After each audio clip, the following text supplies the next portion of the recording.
Witness California's record blazes through the eyes of the frontline firefighters. Climate change, misguided fire suppression, population boom. The current wildfire crisis has been building for decades, and crews are now fighting in unprecedented conditions. This is from National Geographic, ladies and gentlemen, and this is AllMinucOne. I'm Bill. I hope you all are doing well today. If you like my content, please hit that like button, share, and subscribe. Get the word out. Make a comment. I'll reply to you. I'm small enough I can still do that. So, I wanted to talk about this pretty much all week, and I just wanted to make sure I had my information correct. The wildfires that are going on right now are a combination of things, but one of the things that is really going on, that's really happening with all this, is mismanagement. And this is not about climate change, and we're going to talk about that. We're going to address that. And you might say, Bill, are you a climate denier? Yes, I deny that climate exists. There is no such thing as climate. It never rains. The wind never blows. There is never other patterns of weather that change over time. There are no seasons. This, of course, is absurd. Why would we frame things this way? I don't deny that the Earth may be warming some. What I do deny is that it will be a catastrophe, because every single model set forth has shown to be wrong. Absolutely 100% wrong. So I just wanted to bring up the Nat Geo article there because they're a big publication. Of course, they push this stuff all the time. Now, here they talk about more than 212,000 acres was burnt and about 16% contained. I'm not going to go through this whole article, though, because I want to look at the data. I want to look at what the data says has been going on. And here, from NOAA, the National Center for Environmental Information, we have a report of wildfires. This is from January of 2011. And here is a graph of these fires, and let's see if I can get this a little bit bigger here. There we go. And we have number of fires and acres burned. And as we can see from this chart right here, it is all over the place. And this is of years, folks. Years. Number of fires and acres burned. This is from 1985 all the way till 2010. Remember, according to Al Gore, we were all supposed to be underwater by 2010 or 2012, something like that. But it must have been our successful changes in our carbon emissions, in the good work that the people of America did to stop climate change. That and the carbon taxes, that did it. Your little sin tax there. We all know sin tax gets people to stop doing things. No, it doesn't. Study your economics, folks. So, anyways, but more simply, if we just look at this chart here, we look at from 2010, we look at the number of fires, and then we look at the acreage burned. We can see that the 2010 fires was less acreage, and being over 3 million, almost 3.5 million. And 2009, there were 5 million, almost 6 million acres burned, and so forth. So it jumps around everywhere, because this isn't an issue of global warming, folks. This is an issue of forests not being taken care of, and arson. And I'm not going to get into the arsonist aspect here. I'm not saying that they're all set by arson, but make no mistake that arsonists do set these fires to some degree. I'm not blaming the arsonist either. The arsonist either. What I'm saying is that there are people out there who are willing to start these fires and burn things down. There are eco-terrorists literal eco-terrorists out there who are so crazy in the head that they will go and do things like this. They will burn stuff down in order to accelerate these things. I made a quick shots the other day about this very thing. And sorry, guys, I haven't been keeping up on that so much this week. It's just been kind of a weird week for me. But I will probably get that going again. In any case, let's continue to look at this data. So as we go along here, I'm going to get this a little bit larger for you all.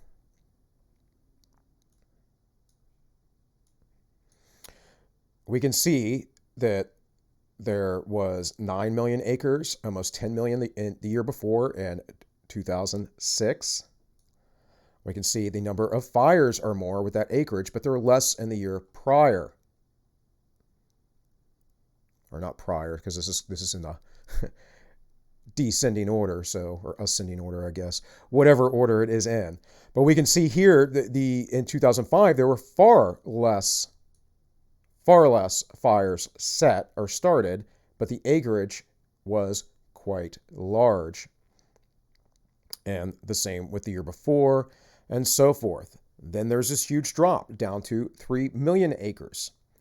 So guys, it talks right here about what causes these fires. What's the issue?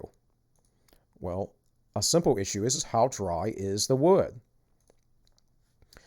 So it says every month during 2010 experienced below average acreage burned. The wet conditions contributed to 2010 having the least acreage burned annually since 1998, and the 9th least since 18th greatest acreage burn annually since reliable records began in 1995, which is what that chart was that I was just showing you. The number of fires during the 2010 was also below average across the country, although the amount of land burned and the number of new fires was limited. There were several high-profile wildfires which caused considerable damage. Let's look at this chart real quick. So let's get 2010 line, very low. The average from 2000 to 2009 is this, and we can see the spike here. But again, from 1995, when we look at this, there is no discernible pattern. You're going to tell me that there were as many people in 1985. You're going to tell me there were as many people in the U.S. because there weren't, and you're going to tell me that there was more carbon emissions. There might have been. We have better technology that filters out carbon from the air before it goes out. But generally speaking, I don't think things were that different. Now, the overall weather has been interesting over the years. This year was relatively dry. Now, I don't know how it was on the West Coast, even though I was just out there a few months ago, but I was only there for a week. Here on the East Coast, it has rained nonstop for almost 2 years until the beginning of the summer. It was really crazy. So, from Congressional Research Service, this talks about wildfire statistics, annual wildfires and acres burned. And again, we have all the way from 1990 to 2019. And we can see that the wildfires going to 2019 have actually dropped. And there was a dip in this period here. I hope you all can see that well. Let's see if I can get this a little bit more zoomed in.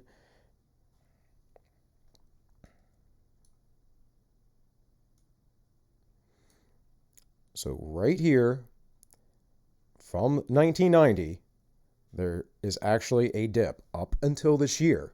You are not going to tell me that you can correlate this with global warming. There are other factors or climate change.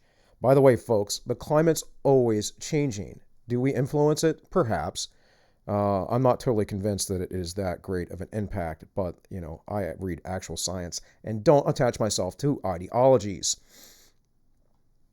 So, here, from 2015 to 2019, we can see number of fires in the thousands. And this is what is reported. This is from non-federal, and we added up the totals. Acreages burned. We can see that there was in the past from 2015 far more acreage burned in the millions, 10 million, 10.13, up until 2019 with 4.7, a drop of half. And if you look at the year right after 2015, 2016, we have right here a drop of half. Goes up, stays kind of steady, drops a little bit, and then drops in half again. Now, you're going to have to do some super mental gymnastics to convince me that this is due to the ever-growing climate change that, by the way, is supposed to kill us all in 10 years, as AOC said when she was first elected. So, well, she said 12, but, 2 years later now. So you might as well YOLO, because we're all going to die, apparently. So here again at a different chart from 2012 up to 2015. 10 million acres burned, 2012, 9 million. And then the number of fires set.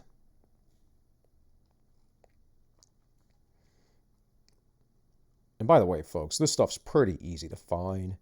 You get on your little Google machine, or DuckDuckGo as I prefer, and you just type this stuff in and it pops right up for you. I would suggest using DuckDuckGo because they don't track your information or give it out like Google, and also they will not bury things like Google often does. So here again, 2015 to 2019, acreage burned. And again, we can see the drops. Interestingly, it's the West Coast that has these issues. It's not the East Coast. We don't have issues out here like this. I live in West Virginia. Now, I'm a rather built up, though it is rural, but a rather built up portion of West Virginia. But most of West Virginia is the mountains. It's the Appalachian Mountains. It's very green. It's very fertile. There's all kinds of land. And it's... I don't know of any issues with wildfires around here. Probably because we get more rain. Remember, if you go out toward the West Coast, you start getting into deserts. My wife and I went to Washington for a wedding some weeks back, and her friend's family, are all from a desertous area of Washington State. I wasn't even aware that Washington State had a desert. But that is how vastly different and huge the United States is, and the way the wildlife and ecology and forest works around here. It's very, very different. So for some other stats here, just very quickly, this is from the Oregonian. Let me take it off dark mode so y'all can see that.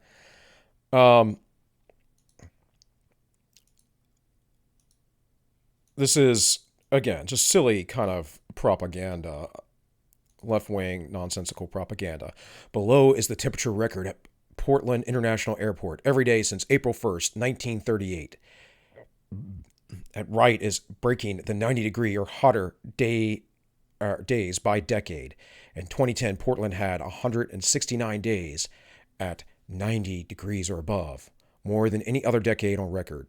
And you can download the data. So the whole point is, global warming. Well, we can pick here any random day, this August 16th, 95 degrees. Let's go down. 77 degrees. That's the 18th. Let's see here. Nice, they don't have anything. I guess it goes top. Yeah, here we go.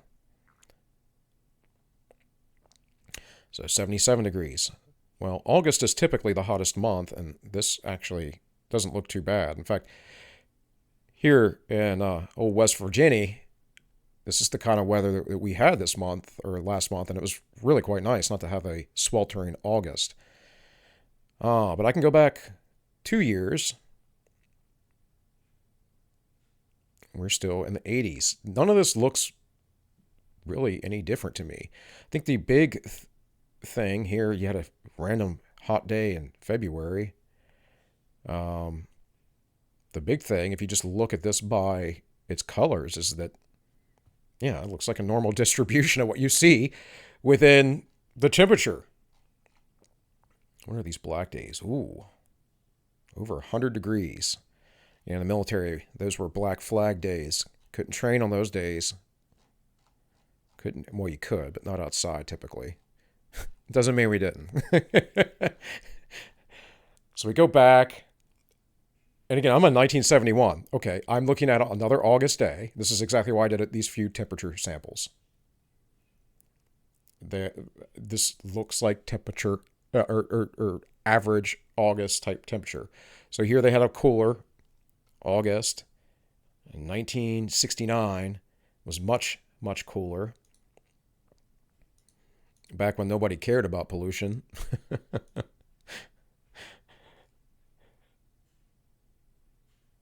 Ooh, what's this say about 1967? That it was on August 15th, 98 degrees out, 97 degrees on the 16th. What was that first one I had? By the way, folks, I'm bringing up Portland because it's in the area, and I do believe that there are probably some crazy activists that are for sure, 95 on the 16th, 2020. For sure, they're probably doing some of this. We know that they've caught people and they were left leaning, let's just say, or progressive types. Now here, as we go further back, we can see that, the weather was milder.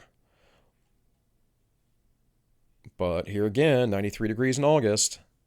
I mean, this seems like, 1950. There's another August 16th, 90 degrees. I mean, is it your imagination? Is it really your imagination that it's getting warmer, as that article just stated? Or is it pretty much a subjective measurement, and we can look at all the data, and I guarantee you, if I did a mean of all those years, of nearly 100 years of data, 90 years or so, that I guarantee you I'd find a mean temperature for the area, and it would be pretty regular. It looked like they had a few cool years there. And that was the big prediction in the 1970s, of course, by all the scientists, that we were going to have a second ice age. Of course, we've been coming out of an ice age now for the last 1,000 years. So, again, the Earth's going to change, people. The environment changes. The stars in the sky aren't in the same position they used to be. Go back 1,000 years or two. They're in different spots. It wasn't the same. That's how things work in the universe.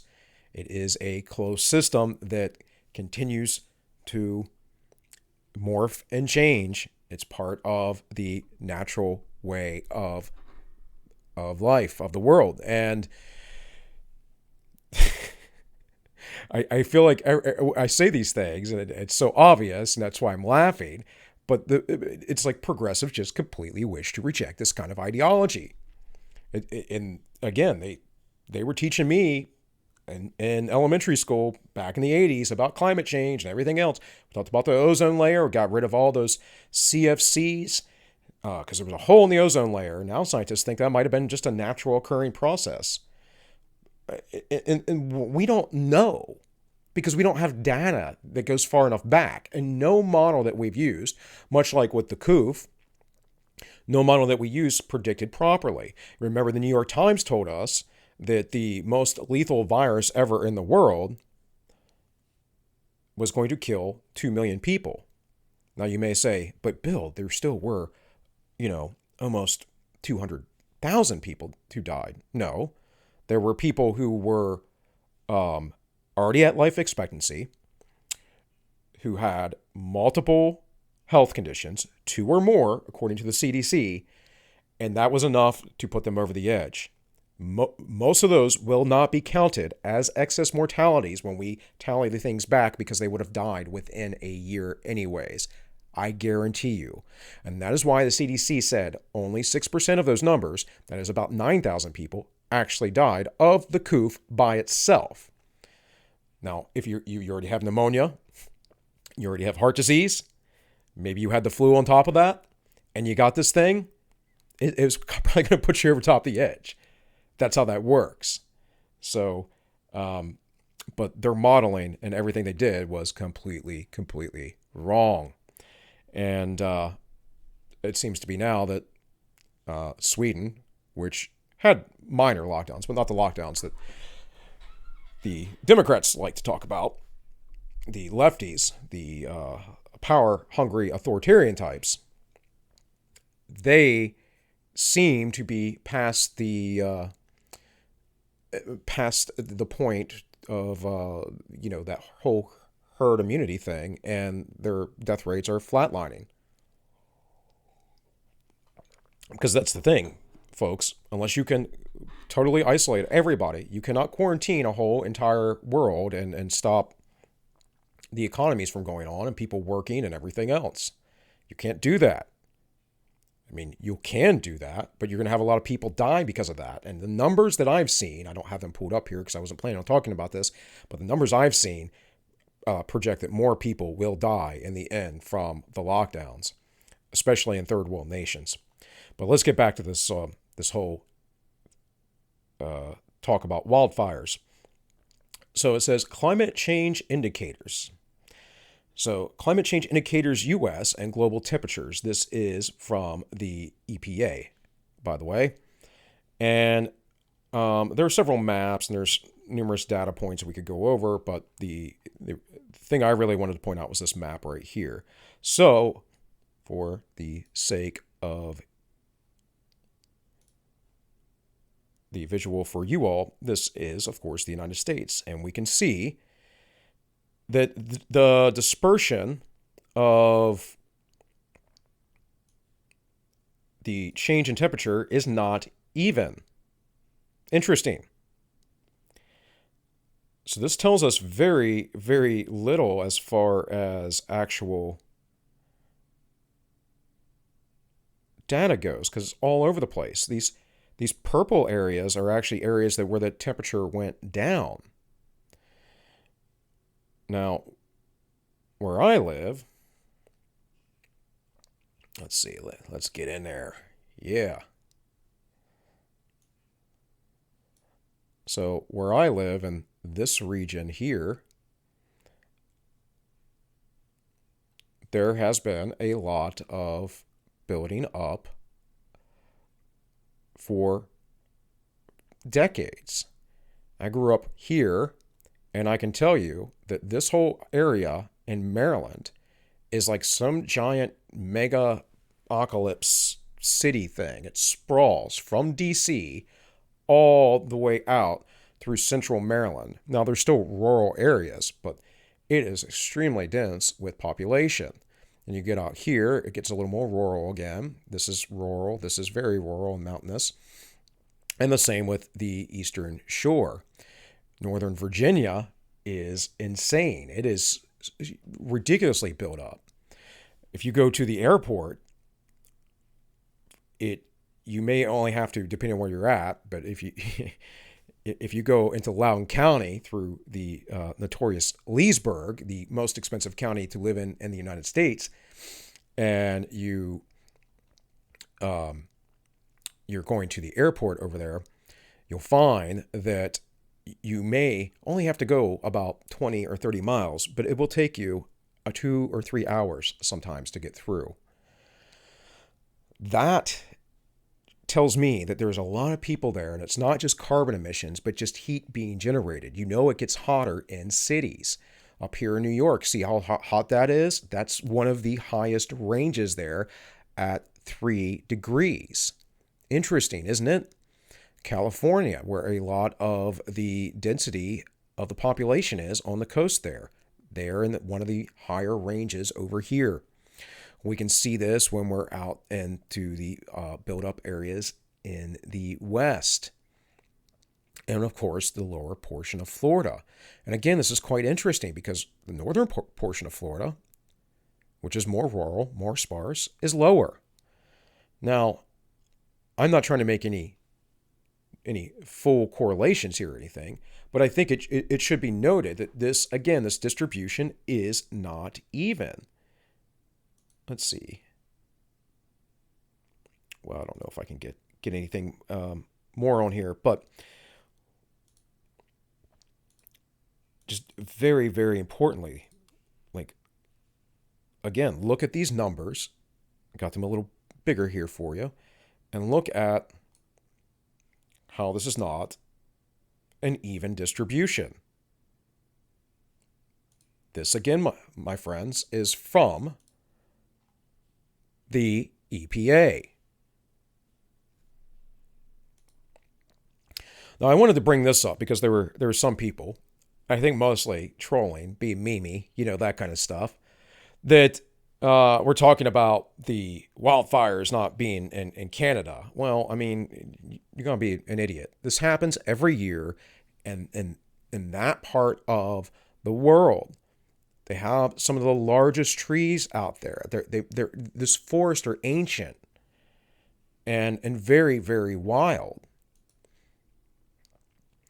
So for those people talking about that, well, let me just tell you, the wildfires are happening in Canada. Canada's just controlling them a lot better. And you can go and look this stuff up right here. The BC, that is British Columbia Wildfire Service, the BC Wildfire Service is preparing to conduct planned ignitions on the Doctor Creek wildfire to help gain containment on the southeast perimeter. Ignitions will begin as early as 12 p.m. Mountain Time. Now, why is that important? Well, these create a fire berm, a fire break, that is, and the wildfires don't spread.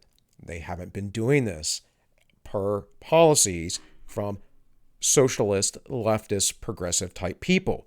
And the reason why they haven't been doing this, that is in the United States on the West Coast, is because they're worried about the wildlife, or they don't think that we should be intervening with these things.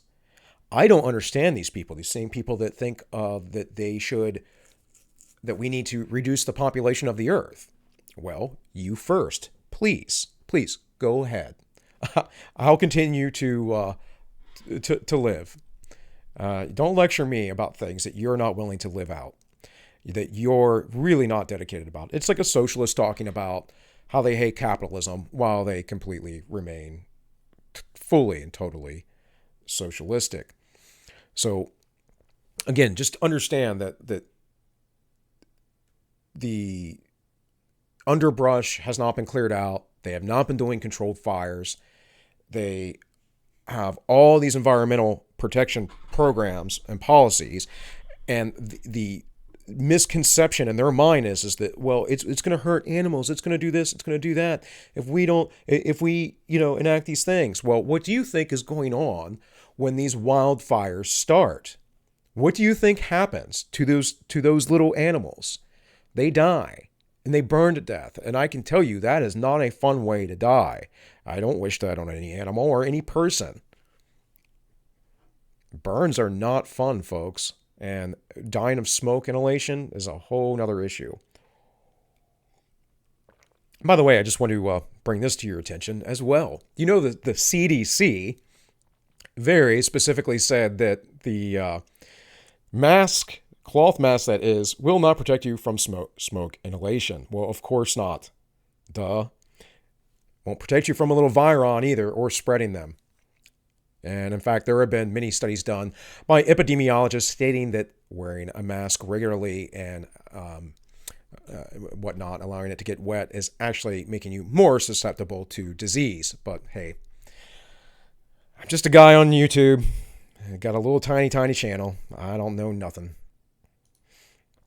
All right, so this is the Natural Resources Department of Canada. And they actually have a map here of their fires. Now, it's not as cool as our map because, they're Canadian and they don't know what anything's all about. So, but I happen to like Canada.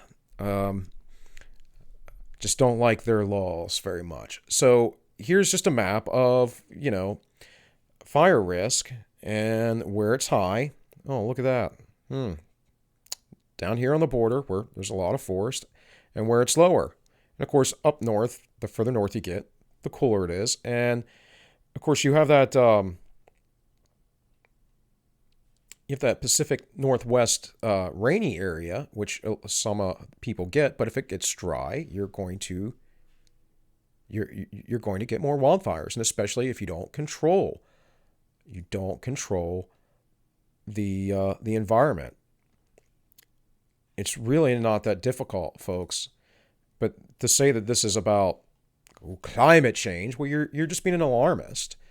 And I'm sorry, guys. If every human being disappears on the earth, the climate will still keep changing. If we get rid of all of the production in the United States that produces carbon emissions, the climate will still change. It's done it long before we were here. These people get so crazy. The president got out of the Paris Climate Accord, and he did that and still reduced our emissions tremendously. But because he left the climate accord, he's a horrible, anti-environmental thinker. A friend of mine talked about clean coal when the president said that in a speech. And I'm like, and basically she was mocking him. Oh, clean coal. And I'm like, you're really dumb. That they literally scrub the emissions out of these stacks. And also, what power company do you use? Because you're using coal power. You're just a hypocrite. You're reaping the benefits. And, that kind of stuff just drives me nuts. I'm sorry, it just really, really drives me nuts. So, anyways, this is just air pollution trackers mapping western wildfire smokes. So this is pretty cool because these people are doing this independently. And I really like this because independent, non-centralized reporting is it is the way to go. Just like anything else, decentralize it. When you build up these institutions, what you do is you build up authoritarian centers of tyranny. And that's exactly what the mainstream media has become. It's exactly what Hollywood has become. It's exactly what our academic institutions have become. And it's exactly what the largest political party in the world has become. The Democrats, that is. So you can see over here on the West Coast, and especially in the Northwest, a lot more pollution because of these fires. I believe here is another map. Or this is a map of where there are fires at. We can see again, these are in greener parts. Going to be less so in desertous parts. But folks, I don't really have much more for you. I just want to, bring some logic and reason to this and get away from all that fear-mongering stupidity. I really cannot stand it when people don't use their brain and they're just ideologically possessed. So old Tank and I the other day on the, I'll bring this up real quick for y'all to know, on the Ends Justify the Memes, we talked about environmentalism. That should be over here already. There it is. So we talked about this. We do go live every Wednesday night on DLive at ends_justify_memes. And of course, we have our replays. I do have a subscribe star if you guys want to help me out and my family out.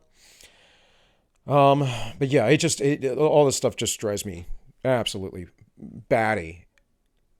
And it shouldn't be politicized the way that it is. But unfortunately, in the United States, nothing can go unpoliticized. So, folks, that's it for today. This has been AllMinucOne. If you like this, if you stuck in there, might have been a little dry today. Sorry about that. But please hit that like, share, and subscribe button. Share this around. Do your own research. Don't take my word for it. And be well.